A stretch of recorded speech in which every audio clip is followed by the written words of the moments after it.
దావీదు అడుగుతున్నాడు, దేవా నీ కటాక్షం నా మీద ఉంచు, మరి దైవం ఎమ్మెల్యే కాట.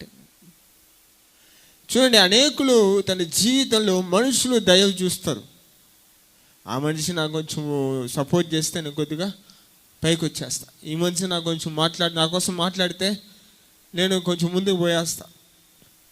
కాబట్టి మనుషుల మీద కొన్ని విషయాలు మనం ఆధారపడతాం. అంటే వాక్యంలోనే ఉంది, దేవుని దయ కావాలా, మనుషుల దయ కూడా కావాలి. అయినప్పటికీ ఇక్కడ ప్రత్యేకంగా దావీదు గారు మనకి చెప్తున్న ఒక విషయం, ఒక పాఠం ఏంటంటే దేవుని దయని ఆయన ఎక్కువగా ప్రార్థించి కోరుతున్నాడు. ఎందుకు దేవుని దయ మనకు కావాలంటే, దేవుని దయ ఉంటే మన జీవితాలు గొప్ప స్థితికి మార్చగలదు. ఫర్ ఎగ్జాంపుల్ చెప్పాలన్నా, దావీదు గారి జీవితము ఎక్కడో ఆ యొక్క అడవి ప్రాంతాలలో ఆ గొర్రెలు కాస్తున్న దావీదు ప్రార్థిస్తూ స్తుతిస్తున్నప్పుడు ఎవరి దయ దొరికిందంటే దేవుని దయ దావీదుకి దొరికింది.